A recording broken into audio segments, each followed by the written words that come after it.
The Vietnam War was a tragic and pivotal event in the second half of the 20th century. It was the longest military action in United States history up to that time. Over 2.7 million Americans, including nearly 7,500 women, took part during the Vietnam War's 10-plus year span. Over 58,000 Americans died. 153,000 were wounded and required hospitalization, and more than 2,000 remain missing. At its peak in 1968, over 550,000 American troops were engaged in the conflict. Back home, there was division and war protests. Too many of our fellow citizens seemed to forget that decisions to go to war were made in Washington, and chose to vent their anti-war sentiments on young people in uniform. Thankfully, most of our soldiers made it home to joyous reunions with spouses, children, parents, and friends. Outside their families, however, they kept a low profile due to the country's internal strife. Each veteran attempted to settle back into civilian life, getting jobs, continuing their education, and starting families. For many, however, the physical and emotional wounds of combat required care and support before they could move forward. Now, 50 years later, and despite their challenges, several Vietnam veterans are sharing their personal stories. I joined the Navy right out of high school. I was just 18, young, like a lot of the other guys I served with. When I first came back and had the issues with my wife, today it would be considered PTSD. And at the time that I had the problem, we just kind of toughed it out and lived through it. When I landed on Parris Island, I kind of regretted it. But after it was over, I was glad. It changes a lot of guys. It changes you, yeah. I think a lot of people who've had stressful or traumatic military experiences tend to pack it away for a very long time, partly because it's better packed away. I didn't deal much with thinking about my military experience until I was well into my 50s. Some of the issues that I faced were nightmares. I still dream of them today. If you mentioned that you were in Vietnam, the person next to you would say, I was there too, but no one would bring it up. I still live with a lot of PTSD affect, and I wished it was better. Many Vietnam veterans returned home wounded and in need of significant medical care. Others escaped without physical harm, but they suffered emotionally from what was later named post-traumatic stress disorder, or PTSD. I didn't come home from Vietnam quite the way I had planned. About 2 months into my tour, I got blown up. My legs were fairly messed up. Was medevaced out of the field. I had an excellent surgeon who did what was really an experimental surgery to save my leg. I was originally going to be a below-the-knee amputation. Every seriously wounded soldier I know, when he realized he'd been hit, the first thing he did was check his equipment and thank whoever he was going to thank that it was still there. I was at the Walson Army Hospital for most of the next year. And in a military hospital, there's always a lot of people who are worse off than you are, which I think psychologically helps limit some of the self-pity. So all things considered, I was blessed. I've got an ankle that doesn't work, and I've got a couple of titanium knees. But I also, perhaps perversely, gained a perspective that other things are important. Returning home, I was in Japan in the hospital. Finally, the doctor came to me and said, "You're going home." He says, "You're not going back." We got to Wake Island. They said, everybody that can walk off the airplane, head toward the little terminal. And as we were heading for the terminal, a new airplane was showing up with new guys going to Vietnam. You wouldn't believe the mess that we looked like we were in with all the bandages and stuff. And these poor guys that was heading for Vietnam. So I wouldn't want to have been in that group. I returned to Letterman Hospital in San Francisco. I spent 8 months at Fort Lewis with my wife. She spent 8 months with me in Washington. And then I got my discharge from Fort Lewis, and I went back to San Francisco with my wife. Prior to shipping out to Vietnam, on the 1st of June, 1968, I married my wife. 10 days later, I was on a plane heading for Cam Ranh Bay, Vietnam. When I finished my tour in Vietnam and came back and rejoined with my family, my wife and daughter, one of the problems that we found that we had not expected was that we couldn't sleep together. My time when I was in a combat area, we never actually took a break. What you did is you leaned against a tree, took little dozing sessions, but you were always ready to go. If someone touched you on the shoulder or touched you in any way, you were up and moving and you had your weapon out and you were ready to defend yourself.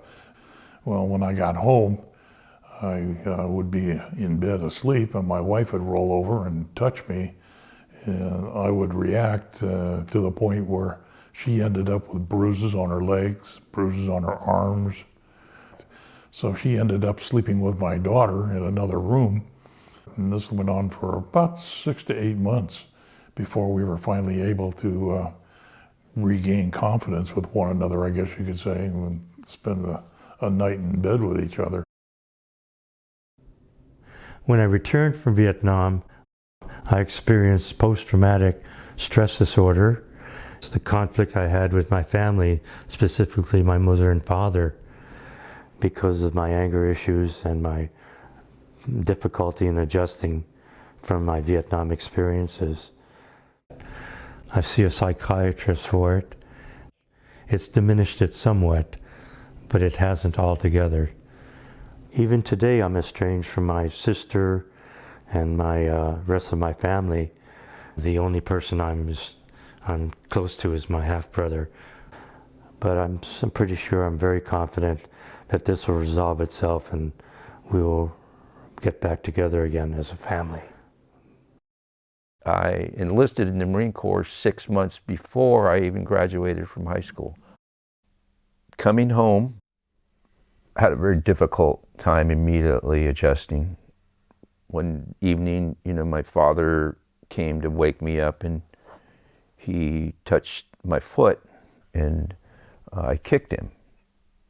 I was still very jumpy, and I left the house. I was literally homeless for about a year, sometimes doing crimes. I was an alcoholic. I was a brawler and difficulties in relationships, attitude and temperament issues. And I'd been arrested and convicted for assault. I was in a class about Vietnam at UCSC, and we had just witnessed and watched a terrible newsreel of a child and people being burned from napalm. And one of the students, female student, turned around and said, "Aren't you going to say anything?" It's making me emotional thinking about it. "What do you mean?" She goes, "Look what you did. Don't you care? Aren't you going to say anything? Don't you have any feelings about that?" And I was numb, I was upset. And I thought, well, of course I do, but I couldn't talk. I couldn't say anything. And I walked out of the class. After that, I just went downhill emotionally, psychologically, and I just full-blown PTSD, and I didn't even know what that was then. I don't think anybody did. the devastating effects of 9/11 were felt across our nation. And for some of our Vietnam veterans, that experience profoundly amplified their PTSD symptoms. So I was already dealing with a lot of personal issues anyway, and I was already shutting down anyway. Once 9/11 hit, I said to myself, and I said to the world, now you know how it feels.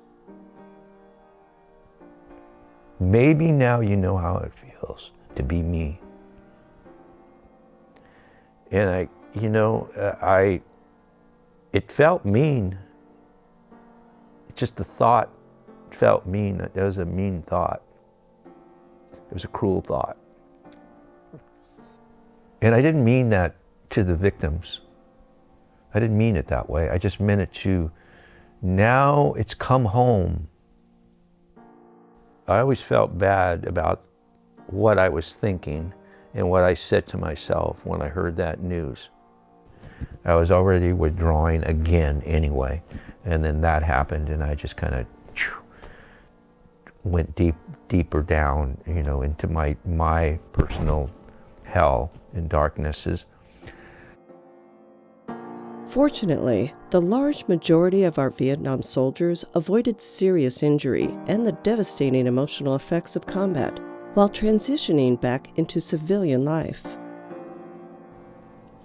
I got out of the Marine Corps in December 12, 1968. A good buddy of mine and his fiancée set Aline, my wife, and I up on a blind date. I didn't go. But then a few days later, invited me out again. So I said, okay, I'll go. Well, we've been together ever since. So I went to school on my GI Bill and a partial basketball scholarship. I went up to CSM to take some fire science classes. And so got in with the fire department and then used the rest of my GI Bill to take more fire science classes. Got my AA degree in fire science. And so then in 1976, I got promoted to a full-time captain. And I enjoyed the medical cause, but it felt good to help people.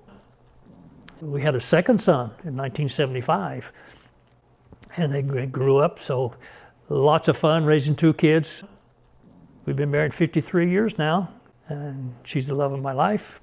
And she supported me in the fire service on everything I did, everything I wanted to do. And then being a grandpa and raise them, it is so much fun. And I look back at their pictures and I just want to melt. That's just, oh gosh. I joined the Navy right out of high school. I was just 18, young, like a lot of the other guys I served with, but my intent was to follow in my dad's footsteps and make the Navy my career as a baker. So just a few weeks after we returned to San Diego, I received a Western Union telegram indicating my dad was in the hospital and I needed to return home. I was the only one in the family that knew how to run the bakery operation besides my dad. I recall working some very long hours during that transition. So my executive officer called me into his office and stated that we think that the United States Navy thinks your family needs you more than the Navy does.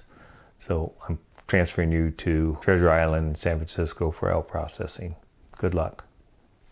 Once I was out of the Navy, I immediately returned to school, the local junior college, utilizing my GI Bill, and landed my first job as a police officer at Road City Police Department. I went back to night school and completed my bachelor's degree in organizational behavior. Ultimately, I had a 20-plus year career in law enforcement.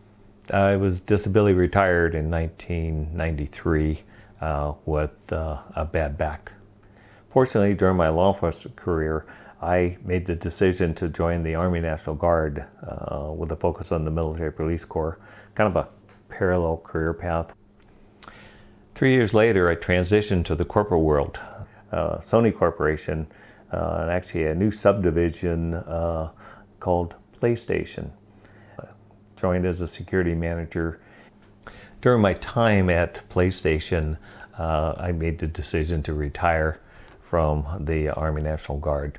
I had 20 plus years combined active and reserve service in the military, and I retired as a lieutenant colonel. So while at Sony PlayStation, I was promoted ultimately to Director of Safety, Security, and Risk Management. After 17 years at Sony PlayStation, I made the decision to fully retire in 2013.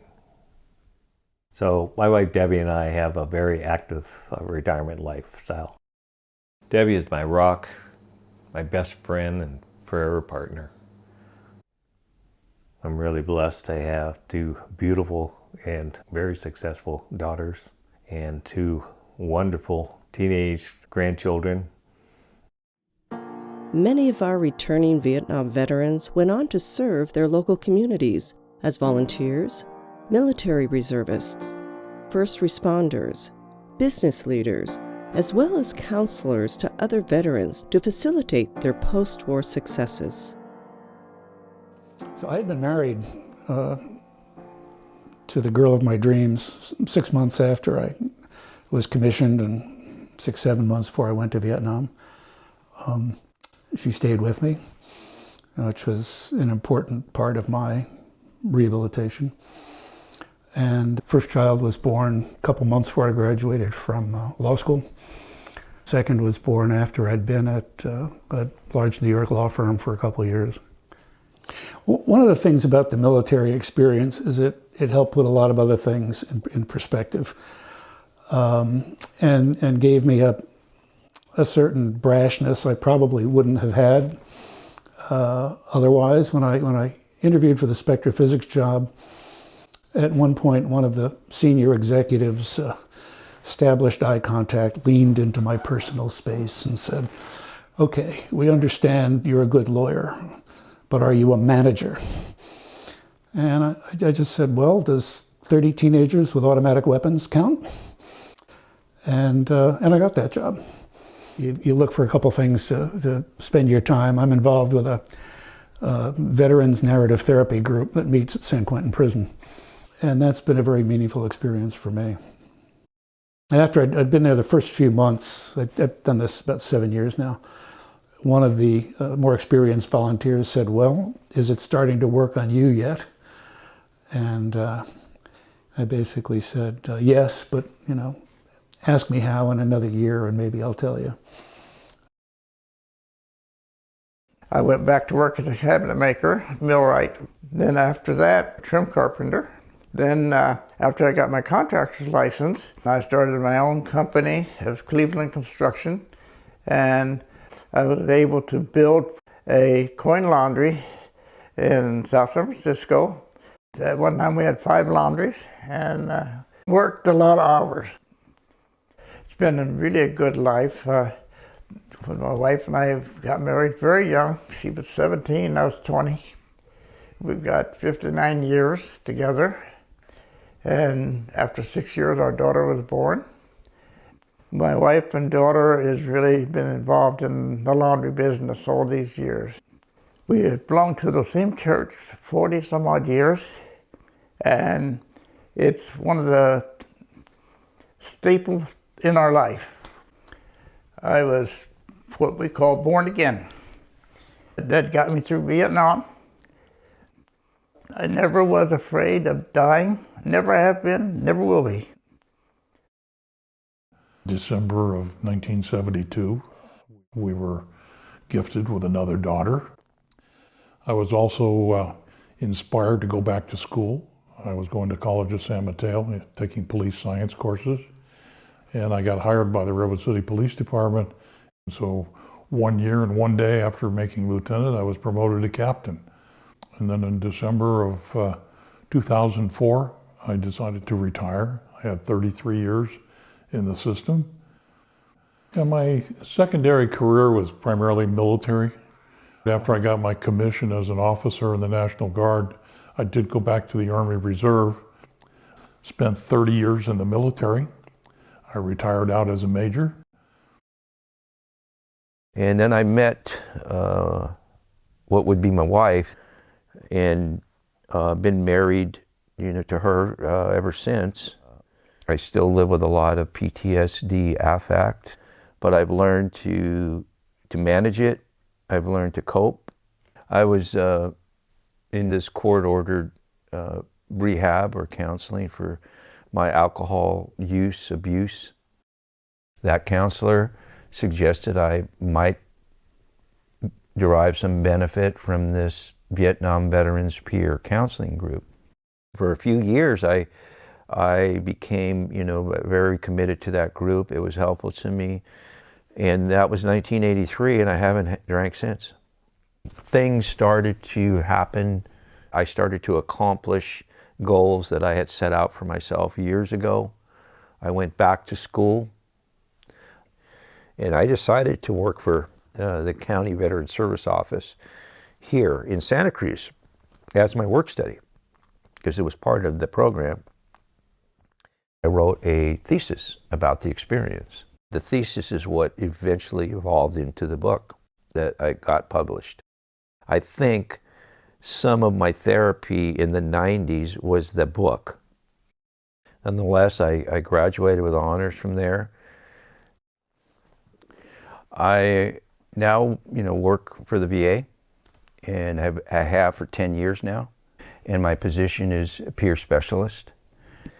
And we support homeless veterans or veterans who are in unacceptable housing. And we have over 300 people in our program. And we have usually anywhere from 40 to 50-ish that are not housed yet. But I feel fortunate to have this job, and I feel fortunate to be working, working with veterans. When I returned to the United States, specifically Hawaii, I decided to complete my college education and attended the University of Hawaii and received my bachelor's degree in psychology.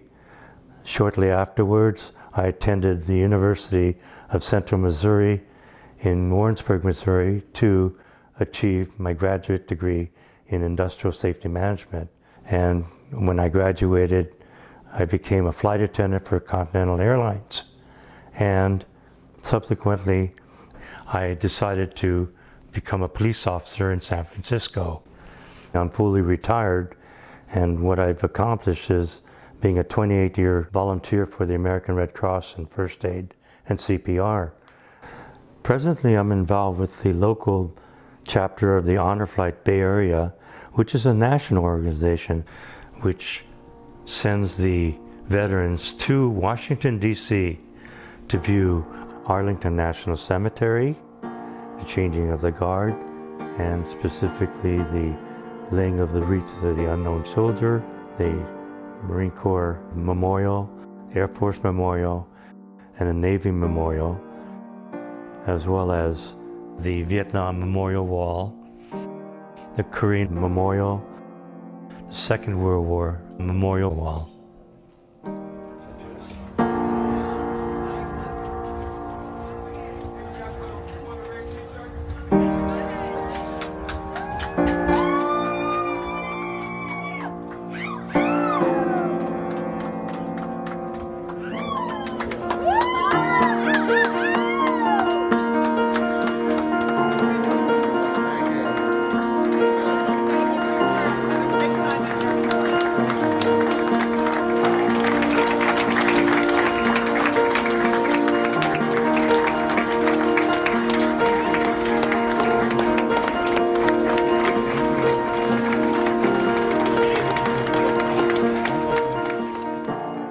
Yes, they are seniors now, and with time and assistance, most have gotten past the physical and mental scars of their experiences to lead rewarding post-military lives with their families. They served willingly when called, and despite the time that has passed, we still owe them a debt of gratitude. It need not be Veterans Day, Memorial Day, or Independence Day to engage with and uplift our veterans. Find them, show your gratitude, and support veterans groups whenever you have the opportunity. In some ways, no, in many ways, they represent the best of us.